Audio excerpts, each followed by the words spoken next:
गणपतिं भवामहे कविं कवीनामुपमश्रवस्तमं ज्येष्ठराजं ब्रह्मणां ब्रह्मणस्पत आनशृण्वन्नोतिभिः सीदसादनम्.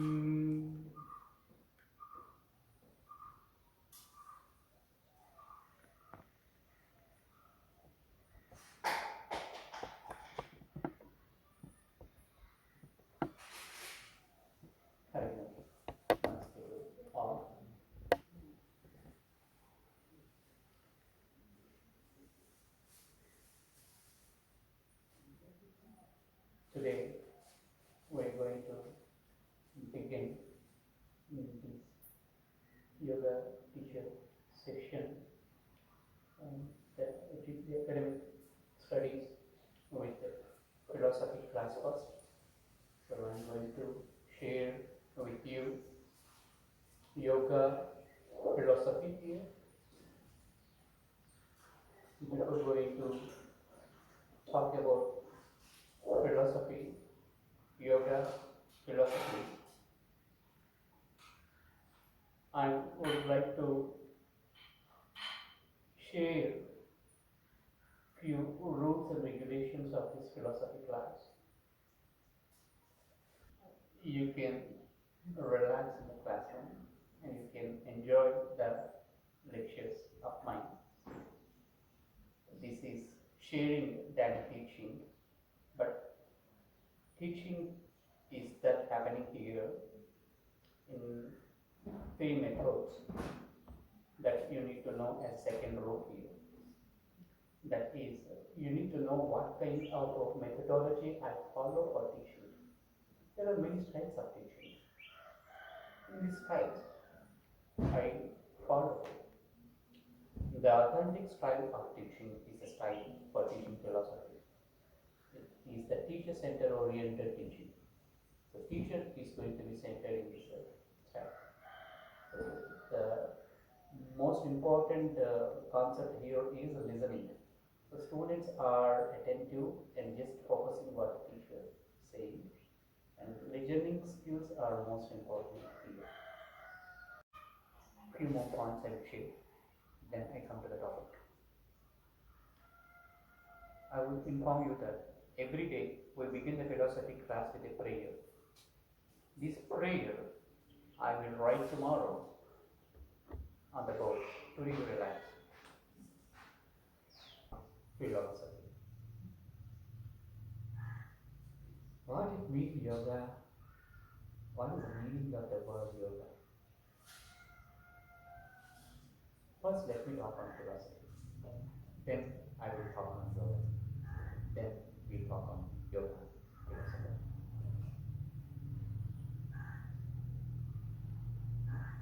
And now, what is the meaning of the word philosophy? What it means? Many of you know the meaning. I guess. But as it is that I'm sharing here, I will tell you. It is just for understanding again. The good things we need to remember always. The word philosophy is a Greek word. It's a Greek word. It is a Greek word combination of philos and sophos. Philos and sophos. What it means? Philos and sophos mean. Philos means love, and sophos means it is wisdom. Then if you combine these two words, it is love of wisdom. Philosophy is, the meaning of the word philosophy is love of wisdom. This is the meaning of the word philosophy. I will write it on the board.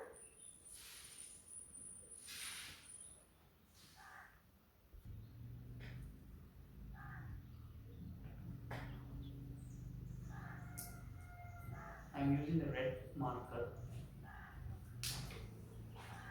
This is black is working, right?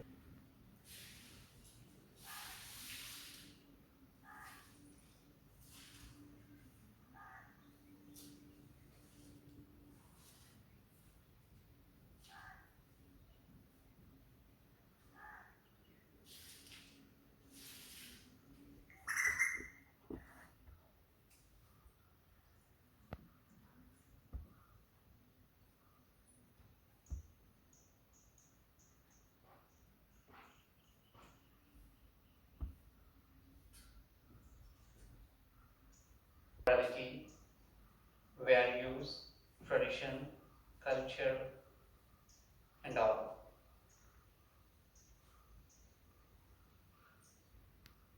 Now,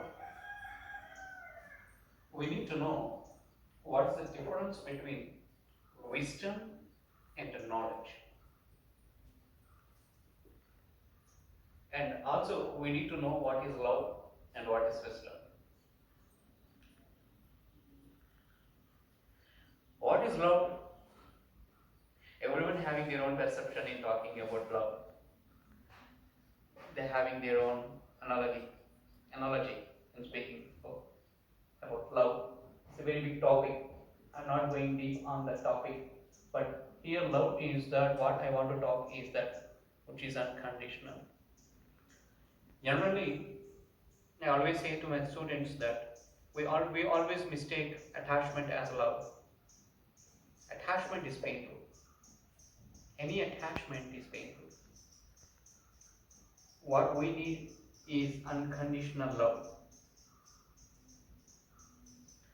That love and wisdom are one and same. In wisdom, if you achieve wisdom, if you are staying with the balanced state of mind, the name of that balance is called wisdom. It is wisdom.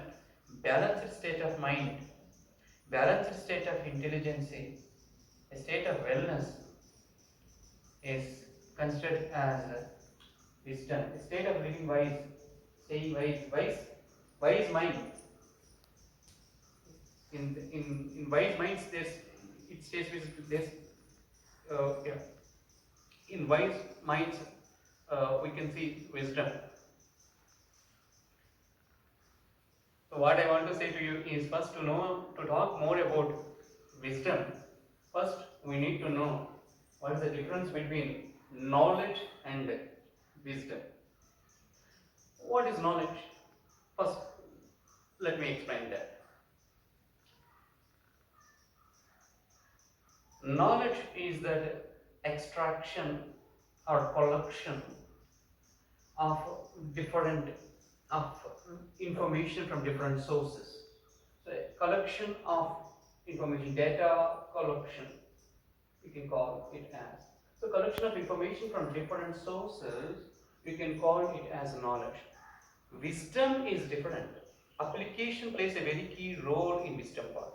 Proper application of knowledge in day-to-day life is called wisdom. Application of knowledge in your day-to-day life in a wise manner with a balance. The name of balance is called wisdom. How to apply? The application is based on your wiseness. According to your intellectual and mental capabilities, the wisdom is.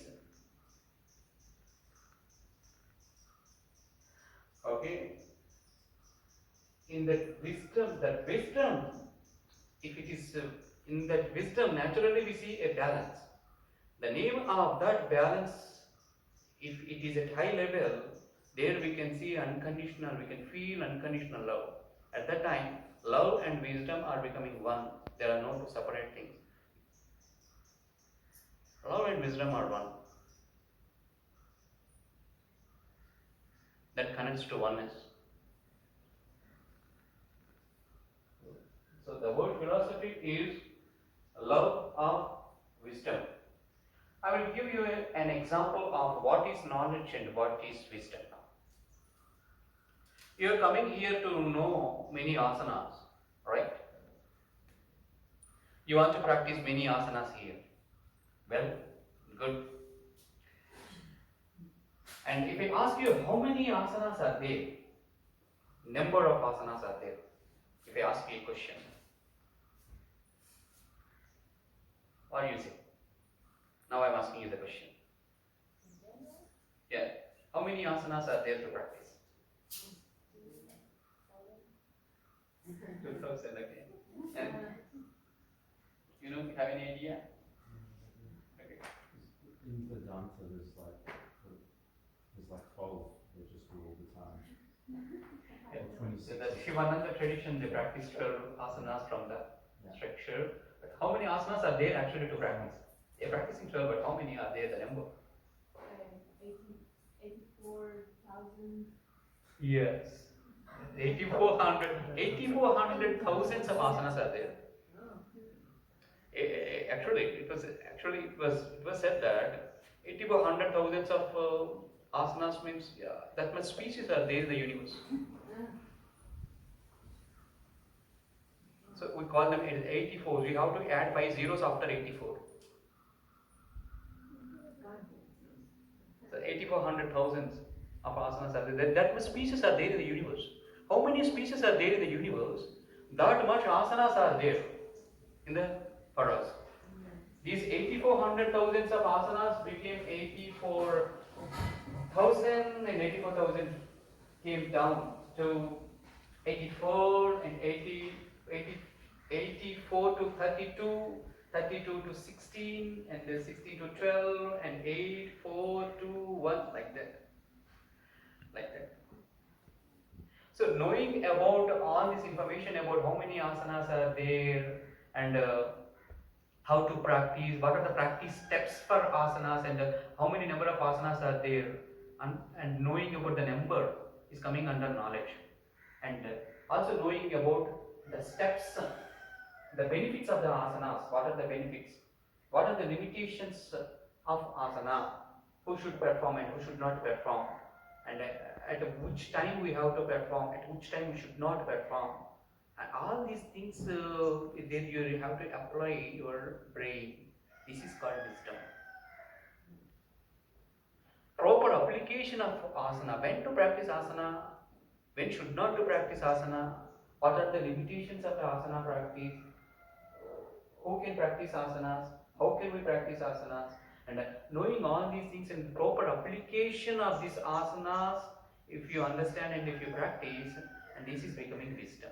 So we need both. Knowledge is first we need, and after that, so we make a sequence. If you know the number of asanas and the names of the asanas, how many asanas are there, and the names of the asanas, the list of the asanas, so you can arrange all these pieces, and you'll understand, and the performance, and also the knowledge of the asanas, how to practice. There is also knowledge, but after knowing the practice part, and what are the benefits of the practices, and what are the limitations of the practices, and when to practice, and how to apply your breathe in the practice, and how to apply that in your day-to-day life. All these things knowing is called wisdom. It applies for everything in the life. At the time when you are making tea also, knowledge part and wisdom part is required. For every action, we need knowledge and wisdom.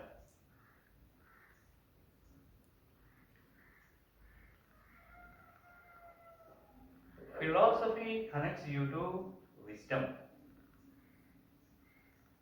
Okay. Now,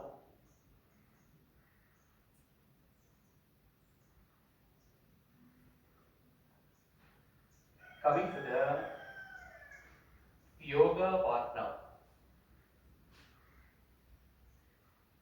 To talk on yoga first, what kind of philosophy yoga is, you need to understand. You need an understanding.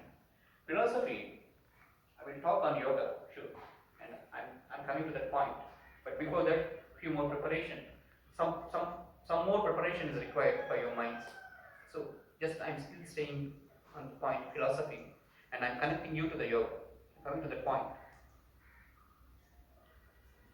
How many philosophies are there that we need to know? All the philosophies, you can group them as theistic philosophies and atheistic philosophies. Theism and atheism. Theistic philosophies and atheistic philosophies. Theism means that philosophy which is based on God. Atheistic philosophies are those philosophies which are not believing in God.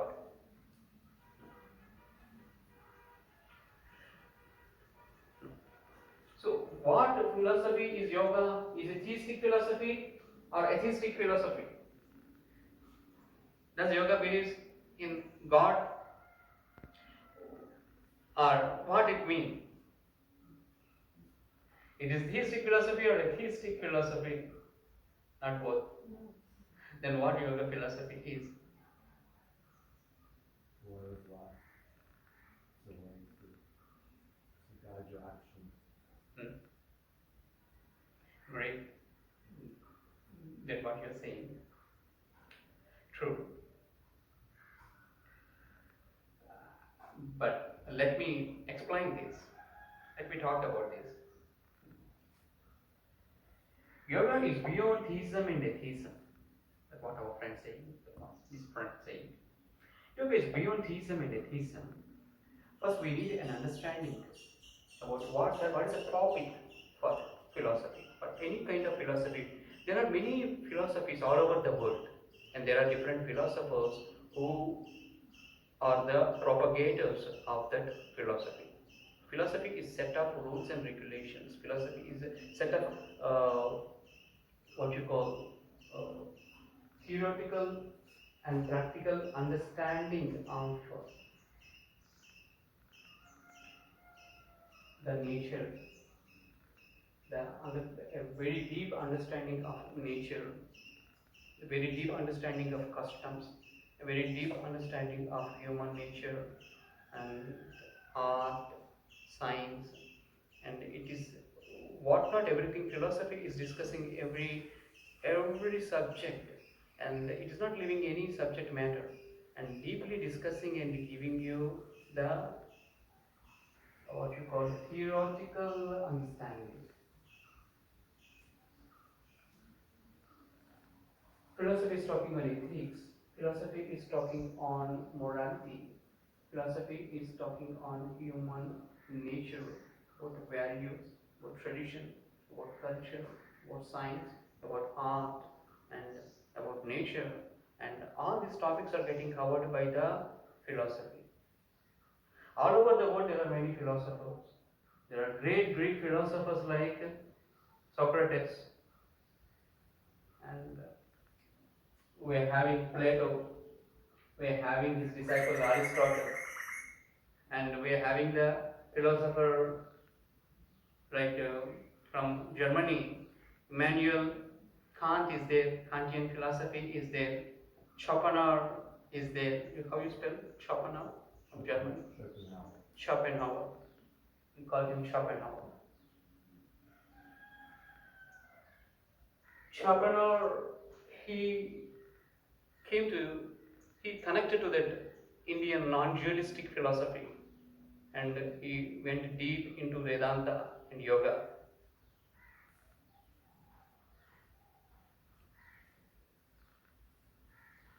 There were many great philosophers all over the world, in the West and in the East, all over the world. And now, what kind of philosophy yoga is, you need to know. And before that, first you have to understand what are the commonalities between all philosophies all over the world. All over the world, whatever it may be, whether it may be Western philosophy or it is Eastern philosophy, whatever it is the philosophy is concentrating on three topics. It focuses on three things. One is that philosophy is studying on world. Philosophy studies is studying on world and man, jiva we call it as, and God. All philosophies, theistic philosophies and atheistic philosophies are also talking on God. Atheistic philosophies are talking that how God doesn't exist. On that, they are talking a lot on God to prove that how God was not there, how God is not there. And theistic philosophies are focusing and talking a lot on how God exists. On that basis, they are proving and they are giving proof examples and showing to us that how God exists. Always there is an argument between theists and atheists. This debate is never ending. how can we say, so whose point is right and whose point is wrong? We cannot answer like that, because this argument is there since generations until it is continuing. So through debate we cannot get answer. No. Through arguments we cannot come to a point. Then how to learn yoga philosophy? What it is, whether it is a theistic philosophy or atheistic philosophy, and what kind of philosophy it is.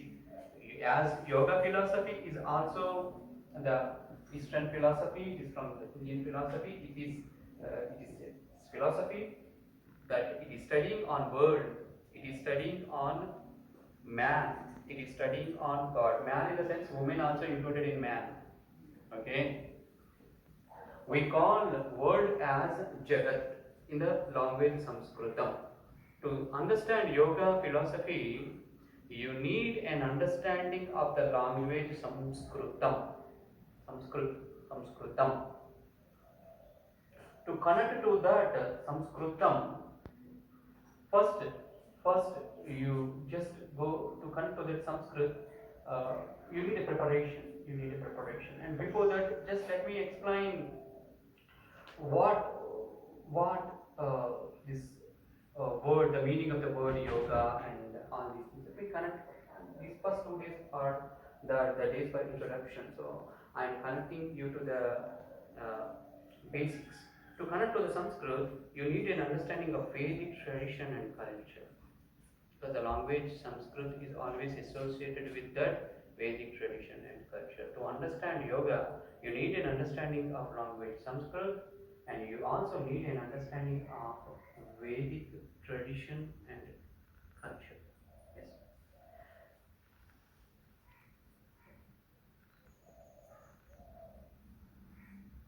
I will write it on the board. What are the topics for philosophy? What I will write. Philosophy is focusing on 3 concepts. That is, first one is world, second one is man, and third is God. All over the world, all philosophies, theistic philosophies and atheistic philosophies, both are talking on world, man, and God. World in the sense that about consciousness, talking about the consciousness. World means consciousness. In the present moment, the consciousness, talking about the consciousness. And man, in the sense, the individual, the man, the world is that. And here, man, in the sense, the person who is connecting to that consciousness which is existing. That is individual consciousness. The consciousness which is existing, and on the consciousness which is experiencing, the person who is experiencing that consciousness is that the jiva, the individual soul, is a man. And talking on that individual soul. So every individual is every being, every man is considered here, who is perceiving the world, who is observing the world, who is experiencing the world. So is talking about that man, the nature of the man, psychology of the man. That is also coming under philosophy. And about God. And another interesting thing is how this consciousness coming into existence, and what is the base, what is the source for this consciousness, how this consciousness manifested, what is the source for this consciousness, how it is manifested. This is unknown. So the unknown concept that is about God. Some said that there is no such kind of God existing. It is only the philosophy rejected the God.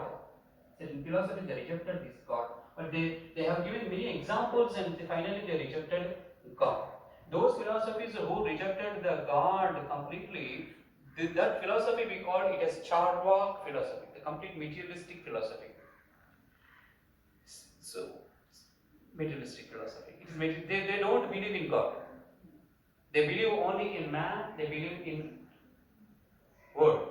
But nobody rejected, no philosophy rejected the world and man. Every philosopher accepted world and man. But few philosophers they rejected God. God. Those philosophers who completely rejected the God, they became the materialistic philosophers.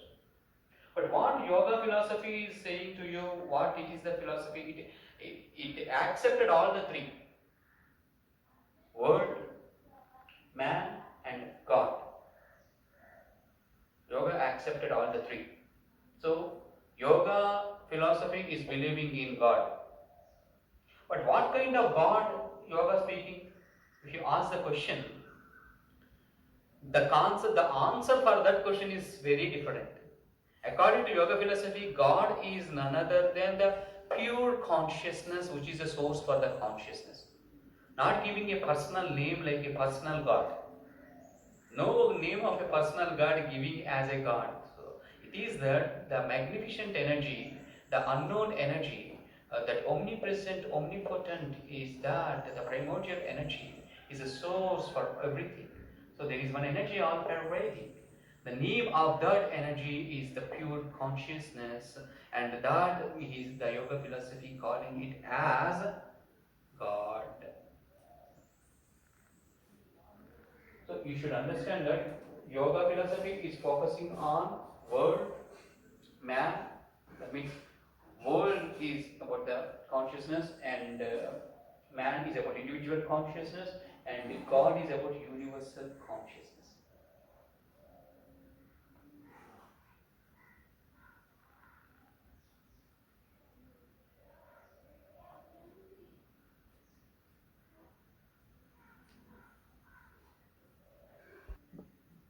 Few more important facts. Why should we study philosophy? For what reason we have to study philosophy? Okay, philosophy speaking about all these three is fine and well and good. But for what is the reason? For what purpose we have to study philosophy? If you ask the question, my answer is that to connect to reality, to connect to ultimate wisdom, and to connect to ultimate wisdom, we need it. Because philosophy is interpreting all other sciences. It is interpreting mathematics, social sciences, arts, whatnot, everything. So philosophy is considered as a father of all sciences, whereas mathematics is considered as the mother of all sciences. Philosophy is the father of all sciences. Philosophy is like an ocean. All the other sciences are like rivers. Finally, all the rivers are merging into ocean. So what kind of subject matter you take and you study? If you say that I love arts and then it's okay, it's fine, good. And whatever subject you study, finally, without philosophy it is not complete. No subject is complete without philosophy.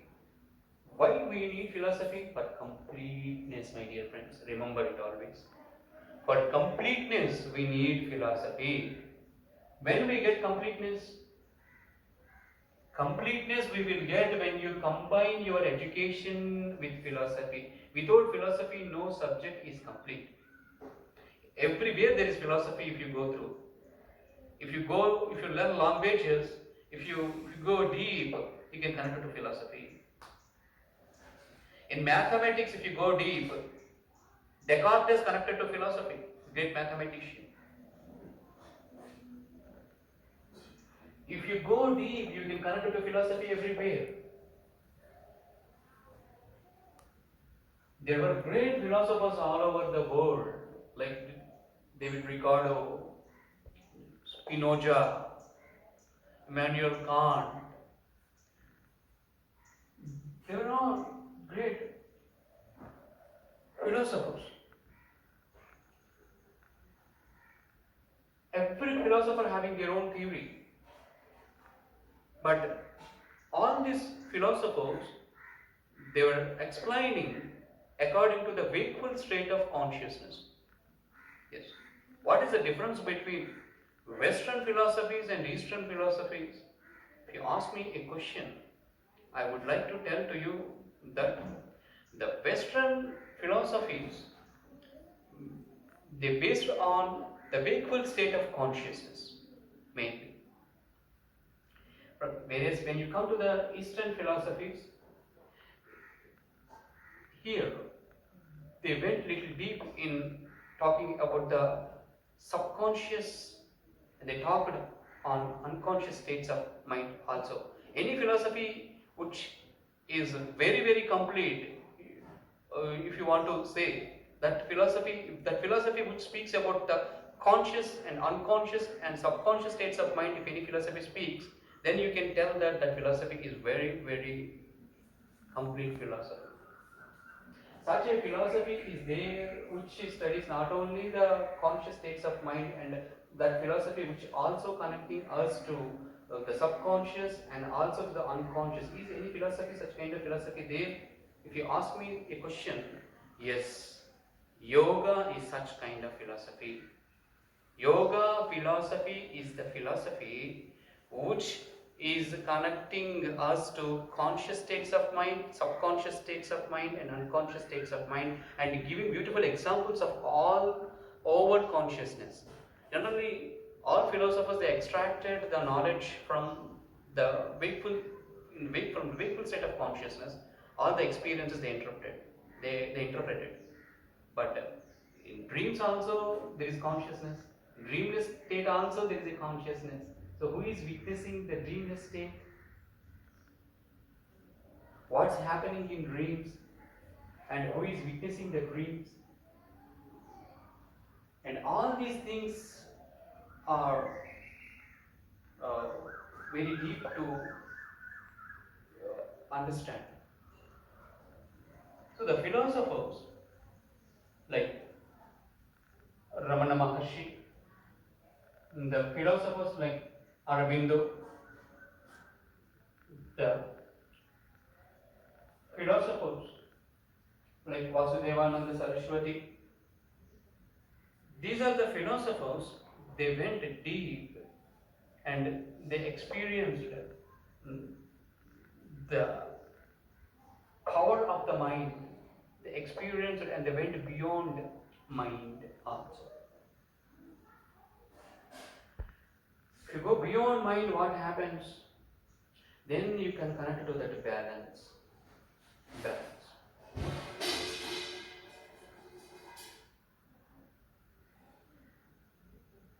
So what I want to share with you is, philosophy is such a study through which you can connect to completeness. And even in this, among philosophies, the yoga philosophy is a very special philosophy. We cannot call it as philosophy. Why? I will explain you now. It is if anything which is more than philosophy, the name for that is called yoga. Because yoga is not a philosophy. Then what it is? We have to call the yoga as darshana, not philosophy. Philosophy, as long as there is mind, there is wisdom. As long as there is wisdom, always there will be an argument and what is right and what is wrong. That is the reason theism and atheism always will be there, and always the argument will never end. If you want to stop this argument about theism and atheism, if you want to stop this argument about the world, God and man, and if you want to go beyond that, and we need a very perfect systematized authentic study. Such kind of study is yogic study. So this yogic philosophy is that which explains you about man, God and world, and after that it connects you beyond these three.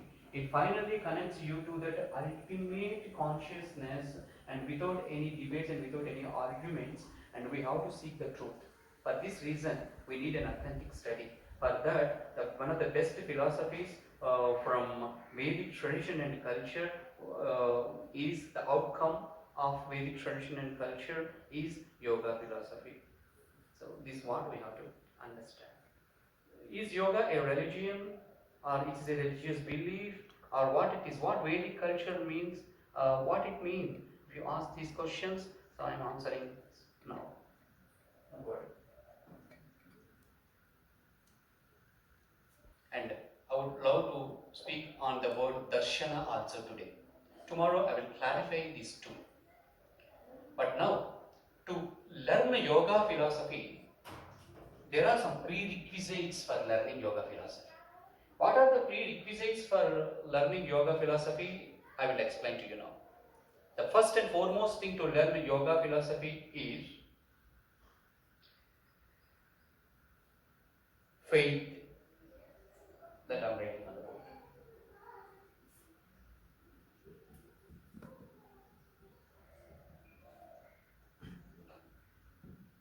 Second one is reasoning.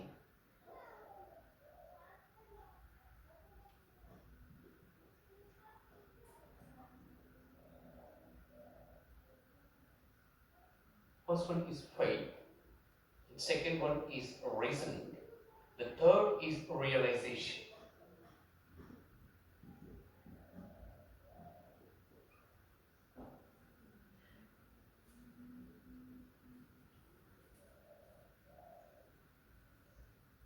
We need faith.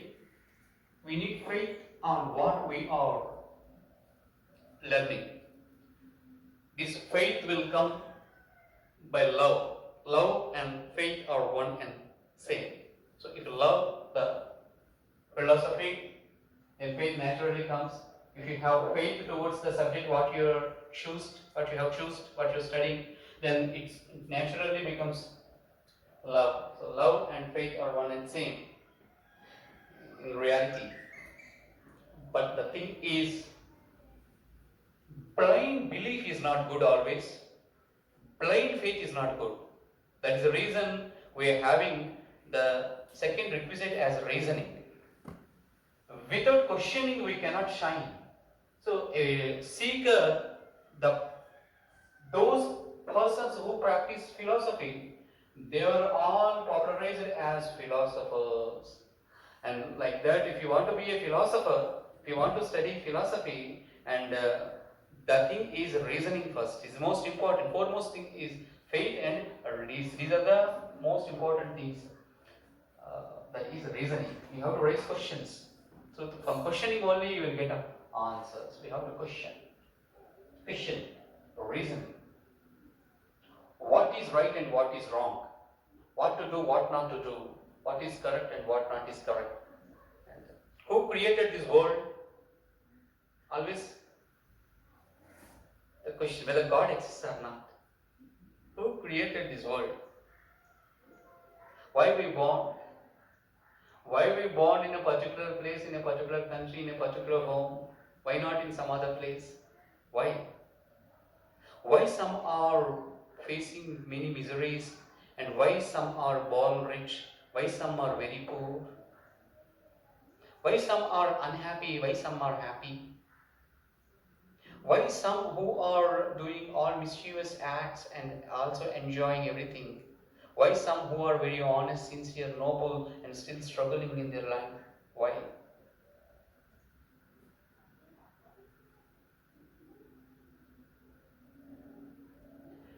For all these questions, if we need answers, and we need to study yoga philosophy.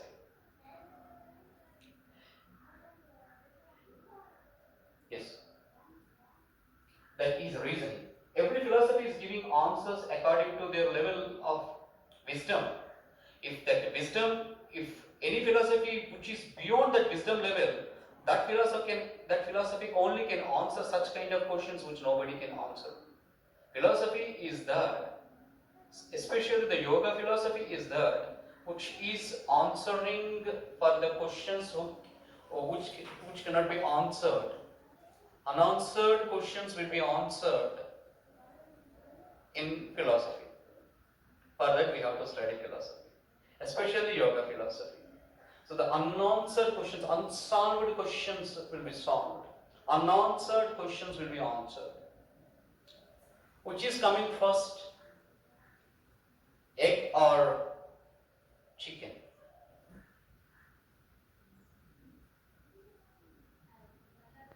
Do you have answer for this? Yoga philosophy is the answer for this. What is the answer for this egg or chicken? Or because time doesn't exist. It's a construct of the human mind. what our friend is saying. The thing is that the philosophy of evolution says that egg first, chicken next. Why egg first? Because in the philosophy of evolution, subtle things comes first, and gross levels are coming from subtle level things. Yoga philosophy connects you to the subtle level of consciousness, through which it is connecting you to the causal level of consciousness. So we are all perceiving the gross level things, but for every gross level of consciousness, behind there is subtle kind of energy. Subtle energies are there, existing behind the gross level energies. So for these subtle energies, there is a cause. There is a cause. That cause is what? What is the cause for the subtle things? This cause again explained beautifully as intellectual cause and as a material cause. To create a chair, to make a chair, to make a table, we need a carpenter. We need a carpenter. And also we need wood. Who created wood in the forest? It is already existing. So there is a material cause. Something which is already existing, through which we are doing experiments. As cell is there, the scientists are experimenting on the cells. So who created the cell? The first single unit in the human body, who created? Nobody knows.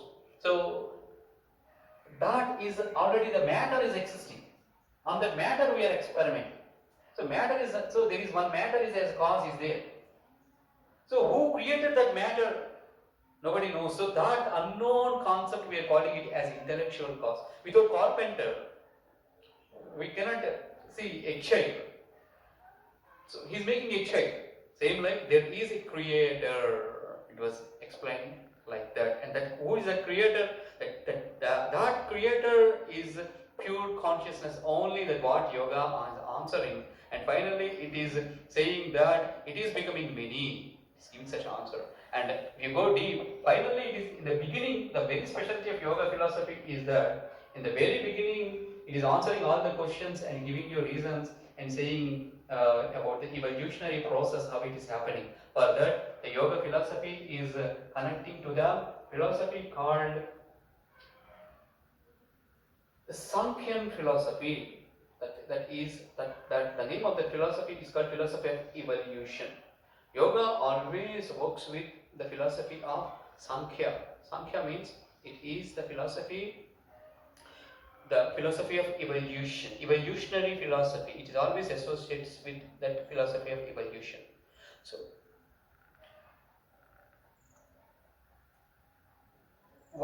tomorrow I will speak on Indian philosophy mainly. How Indian philosophy is divided into how many streams the Indian philosophy is divided. That I will speak tomorrow. Indian philosophy is divided into two streams, like 6 orthodox philosophies and 2 heterodox philosophies. What are the 6 orthodox philosophies? Orthodox means what? Tradition and culture is called orthodox. And what kind of tradition and culture? It's a Vedic tradition and Vedic culture. And what are the philosophies coming from this? There are 6 in number. They are philosophy of logic. We call it as Nyaya. The philosophy of atoms. This is called Vaiseshika. The philosophy of evolution. This is called Sankhya. And the philosophy of balance. The name of the philosophy is Yoga. And the philosophy of rules and regulations and rituals, the name of the philosophy is called Purva Mimamsa 1. And the philosophy of soul is called Vedanta philosophy. We are calling it as Uttara Mimamsa. So these are the 6 philosophies coming from the Indian Orthodox stream. So there are 6 Orthodox philosophies from India. The roots for all the 6 philosophies are what? Vedas. So what are Vedas? What they mean, from where they came? So all these Vedas Veda means wisdom only. Complete knowledge and complete wisdom. The name for complete knowledge and complete wisdom is called Veda. Veda. Veda, the word coming from the word Vid. So from where these words are coming from? Veda. If you listen this word, I think you heard the word Rig Veda. What is the Rig Veda? Rig Veda? Rig means what? Rig means these are the rigs listened by the certain kind of philosophers. Rigs means certain kind of words arranged in a chronological order, having a hidden meaning called rigs. We are calling them as mantras. So collection of arrangement of all these sacred words and sounds in an order called as rigs. And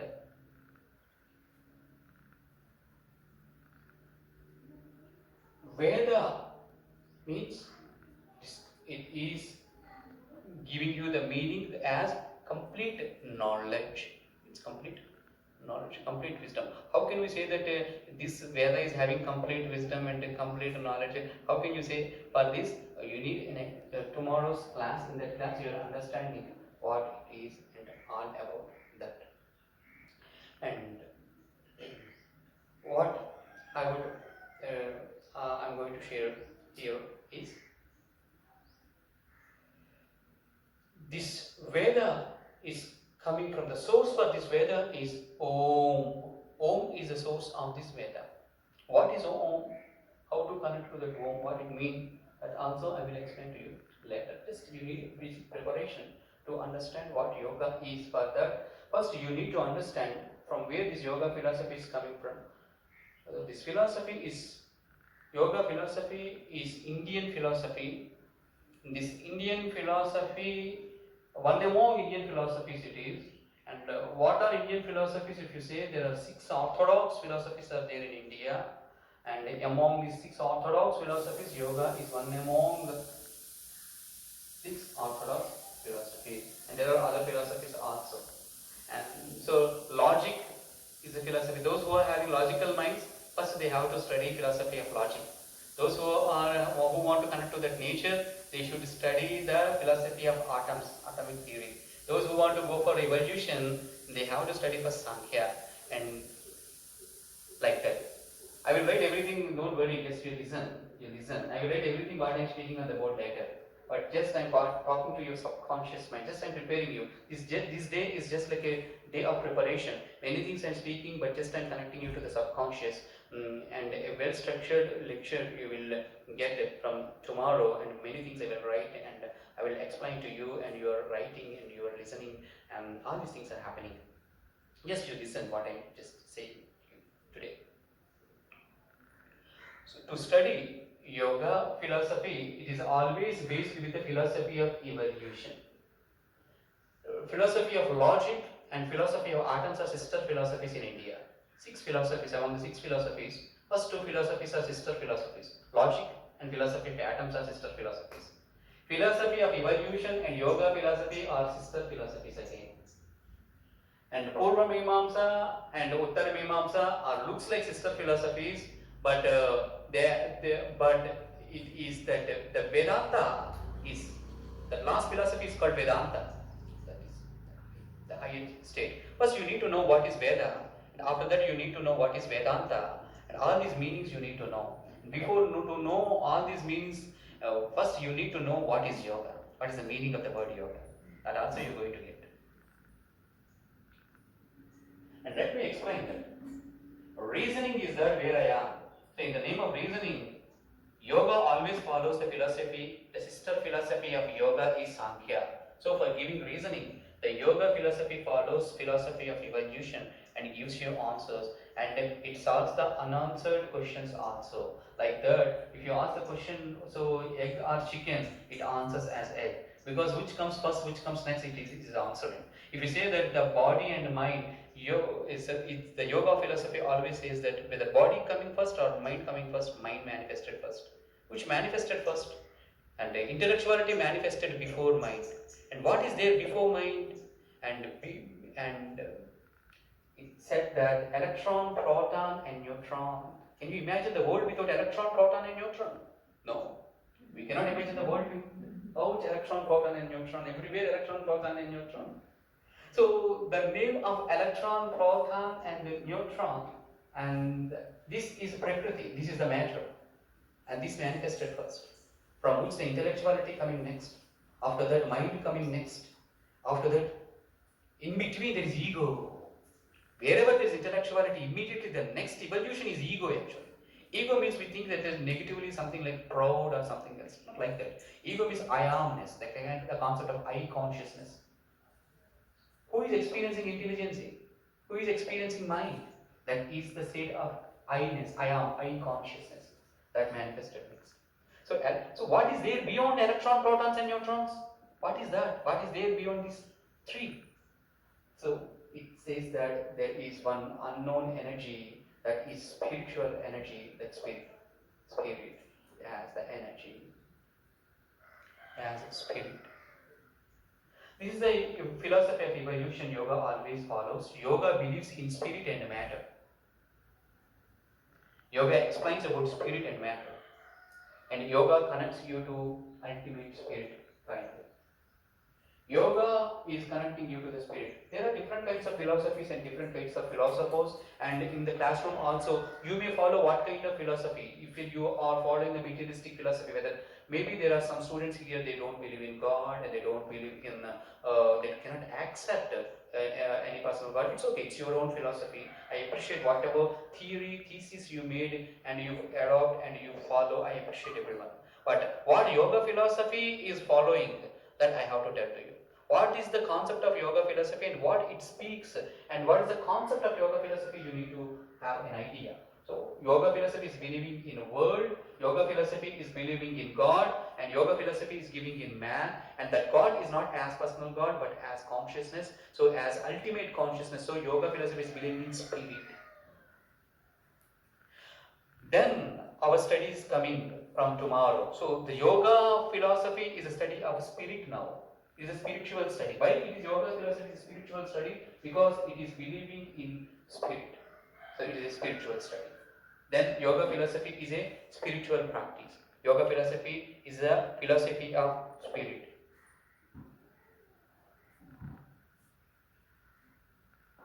What is spirit?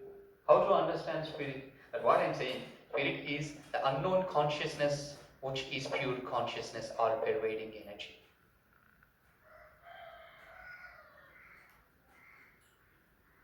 That will be the realization of spirit is called, it should be seen.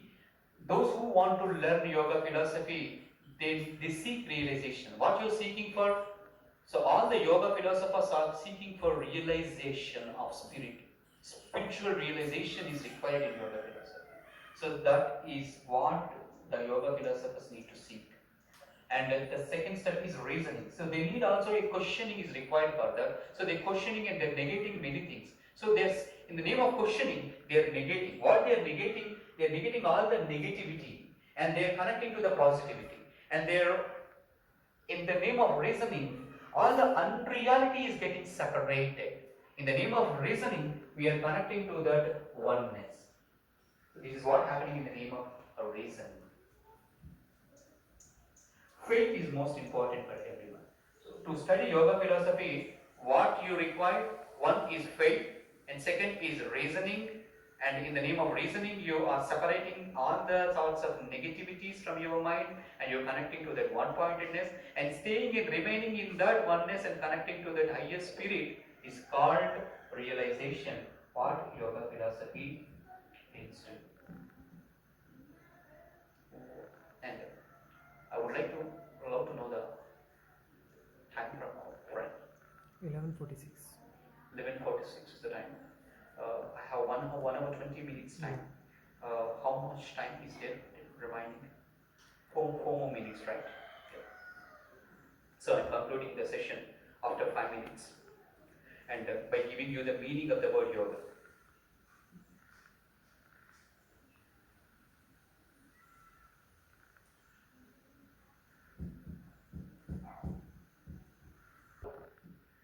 This became a very popular word all over the world.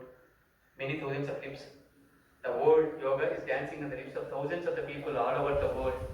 Everyone practicing different asanas in the name of yoga. And some say yoga means a set of certain kind of asanas and some breathing techniques. Some say that yoga means asanas. And some say that exercises are asanas. And what is right? What is yoga?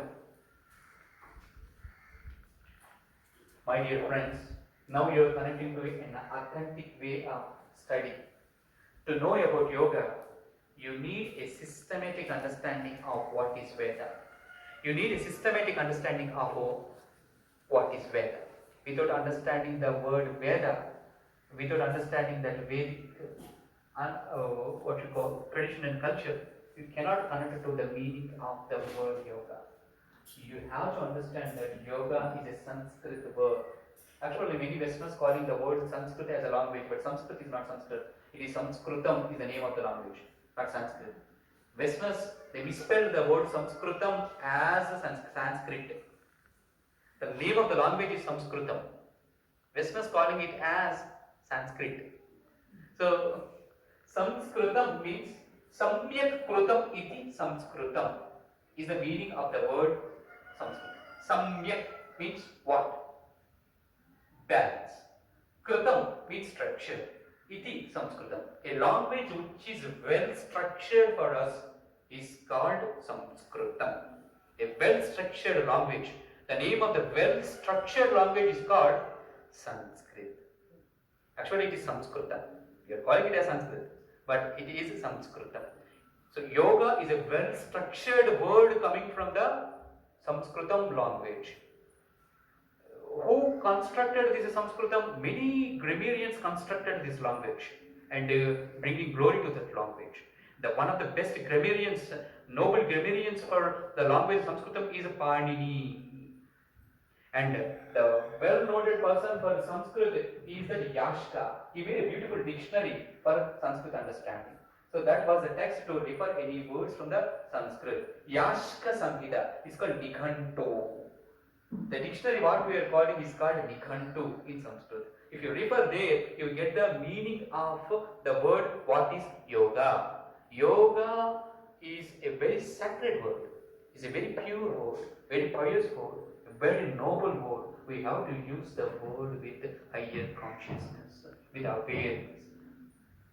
What is the meaning of the word yoga? Yoga is coming from the word root actually. It is yuj.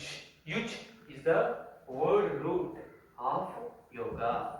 From where these word roots are coming from? For every word there is an etymology, philology. And to understand the etymology and philology of Sanskrit, you need a perfect study of Nikhantu. Soon I will tell about that. But the specialty of the language Sanskrit is that every sound syllable is also having meaning in the language Sanskritam. Not only word, syllable. Every sound syllable is having a special meaning. And according to pitch level, the meaning changes. If you say the meaning is different. If you say the meaning is different. If you say the meaning is different. The meaning is different. The meaning is different. So according to the level of pitch, the meaning differs in yoga and in the terminology. Because so from the voice projection, you are bringing a kind of energy in the universe. So sound projection is having connection with the forms in the universe, sure. So yoga is a wonderful word projection. If you aptly use the word, if you say aptly yoga, it is becoming mantra.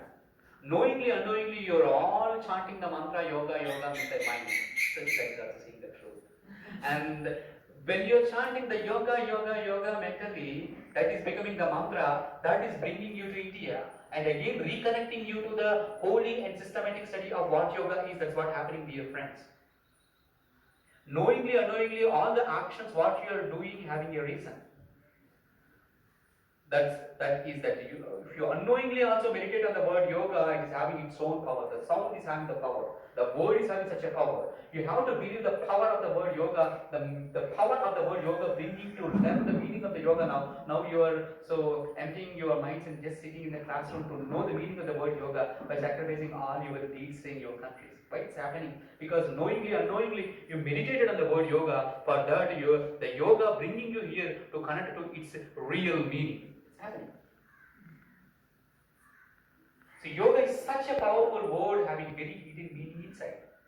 What yoga means? Yoga is the word having the meaning very powerful. It is coming from the word yuj. It is said as samadhi. What is yuj? Yuj means samadhi. Yoga means samadhi. What is samadhi? Samadhi is again Sanskrit word. So how to understand this samadhi? Samadhi means samyak dhi iti samadhi. Samyak means balance. Dhi means intelligence. Today we have done Gayatri mantra. In that mantra what is said? Dhiyo yo na prachodayad. Dhi means intelligence. Let be intellectual. So we have to shine with our intellectuality. So we pray to the pure consciousness for intellectual balance, the mantra. Intellectual balance is called samadhi.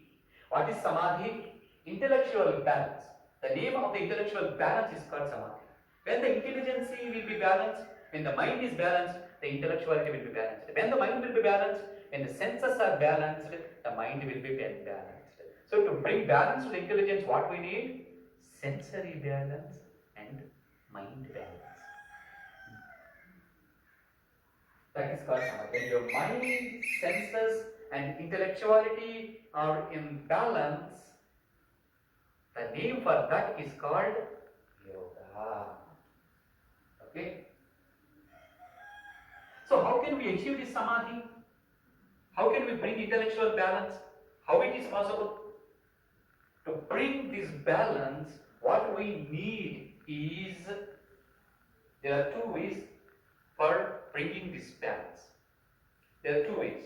Finally, the two ways are becoming one. There is no duality. As long as there are two things, always mind is in conflict. What is right and what is wrong. So yoga is connected to oneness, ultimate reality. But in the beginning, you are not having two ways. One is union as a way to connect to samadhi, and second is separation as a path to connect to that samadhi. What is this union? Unification of mind with the body is yoga. This union explained in the Sanskrit as Jivatmonaha Paramatmonaha Samyukto Ityukto Iti Yoga. Explained like that. If we say the definition like this, what is Jivatma? What is Paramatma? What is Samyoga? What is Viyoga? What it is? You ask all these questions. The Jivatma means the individual consciousness.